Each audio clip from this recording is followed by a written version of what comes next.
In 1987, the Ferrari F40 became the first street-legal car to go 200 miles per hour. In 2005, Bugatti's Veyron hypercar broke the 250 mile per hour barrier.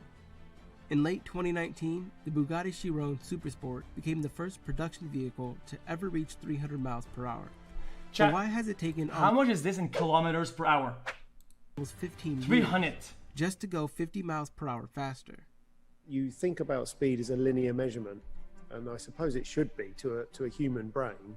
But if you've 150 miles an hour before anywhere, if you then step that up just to 180, it's only 20%, but the difference is huge. That's Andy Wallace, the driver behind Bugatti's 300 mile per hour This is run. crazy. Aerodynamically, downforce, lift drag, it's all increasing exponentially as a square of the speed. If, for example, you had a car that was capable of 270 miles an hour, the efficiency you need to take that same car up to 280 is pretty massive. The power needed to overcome a force like drag or air resistance is most intimidating. The force required to push an object through the atmosphere increases. I don't know what it is, I just don't like the way it looks either. To translate, a car that needs 200 horsepower to overcome aerodynamic drag at 150 miles per hour would need 1600 horsepower, or 8 times as much, to reach 300 miles per hour. But to build a 300 mile per hour car, it's not as simple as a monstrous engine. First, you need to start with the tires.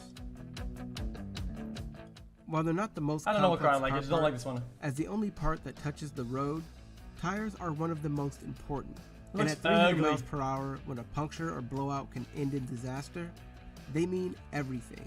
At that kind of speed, the Bugatti's tire spinning 68 times per second. I like the look of the had to McLaren. withstand That's a 7 cool looking tons car. of tearing force, trying to rip them apart. For an idea of just how intense that is, the tires on a Porsche 911 driving full speed That's a cool looking only car. experience about 3. One of the things you need to do is you need to stop the tyre from changing shape, because these enormous tearing forces would actually make the tyre quite crowned on the top. The tyres were not totally different, same carcass, same mould as the standard Chiron tyre, but what they did do is reinforce the very last steel band that goes on the tyre before the rubber Yes, goes I know on. all this. I think the tricky part was they didn't want to increase the weight of the tyre. To do this, Porsche Bugatti fine. chose every engineer's favorite weight-saving material, carbon fiber. It can be 10 times stronger than steel, but 5 times as light. After adding a thick layer under the tires, There's a time where I didn't even know that carbon fiber even existed. I thought carbon fiber was a pattern. It's just the looks. Carbon fiber was just gray and carcass, the layer of rubber square. below the tread That's all, dude. responsible for I didn't know it absorbing was a shock. thing. Bugatti's engineers had to test it. To make sure the tire could handle 300 miles per I kept hour, calling it they brought it to Michelin. chrome. Oh yeah, dude, your hood? Yeah, bro, that's chrome, bro. I don't know. It took me years before catching Using on. the same test bench used by companies like NASA, they found that it could handle up to 318 miles per hour before warping. But even the strongest tire means nothing without the power to spin them. That's a cool looking engine though. For an idea of just how much power is needed, look no further than one of Bugatti's biggest competitors in the race to 300 miles per hour, Hennessy. The company's upcoming Venom F5, estimated to reach 301 miles per hour, houses a 6.6 liter V8 that makes an astounding 1,817 horsepower. That looks cool. To generate more horsepower, an engine has to burn more gasoline, which requires more air. One of the most common ways to feed more air into the engine is through turbochargers.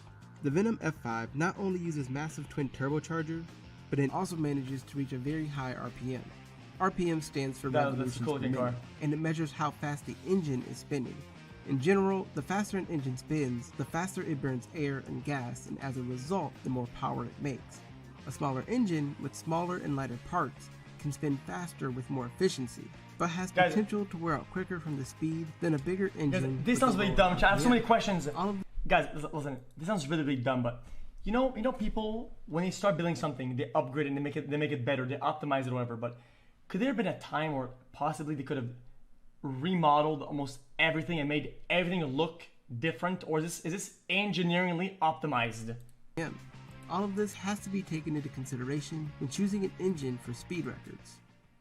But in the end, the biggest obstacle to 300 miles per hour is air. Not a prototype, I mean just the drag or air resistance that a car encounters as it approaches this speed can be compared It's almost a to what you philosophical encounter question. when swimming. The resistance increases in square.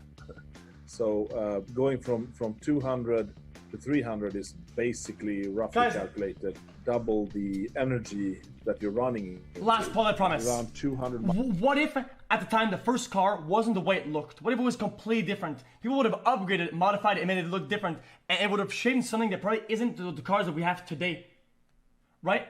I'm saying with the engines, it's probably the same philosophy. They upgraded and made it better from what it was before, but could it have been possibly completely different, even though it was still engineeringly sound? Miles per hour, you get more into aeroplane aerodynamics where you're actually compressing the air in front of the vehicle, and it takes different routes over the bodywork than at slower speeds.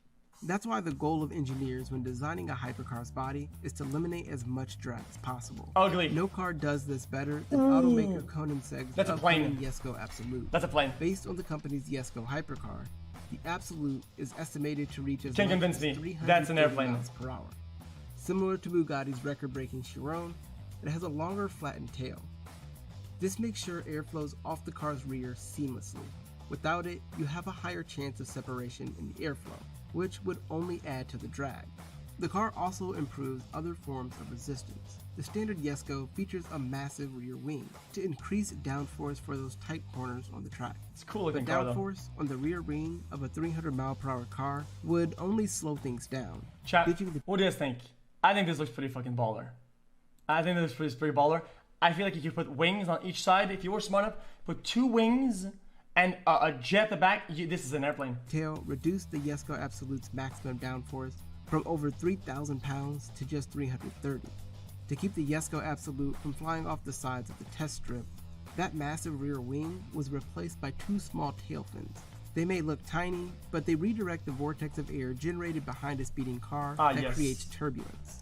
And those sharply cut side vents do more than just Ugly cool ass the rims. engine. They act like kind of small side parachutes. They actually become kind of fully efficient over 200 miles per hour. And the reason for that, if they work better at lower speed, they would be too restrictive at higher speed. They would be blocking too much. But as impressive as these automakers' innovations have been, none of it would be possible without the way testing has advanced. An aerodynamic cool, man. simulation that took a week to run 10 years ago can now be done in 3 or 4 hours, allowing new solutions to be tested immediately. And while Bugatti may have already been the first to reach 300 miles per hour, automakers are constantly chasing the next record. Cool video, man. I'm not really into cars, but I kind of like videos like that.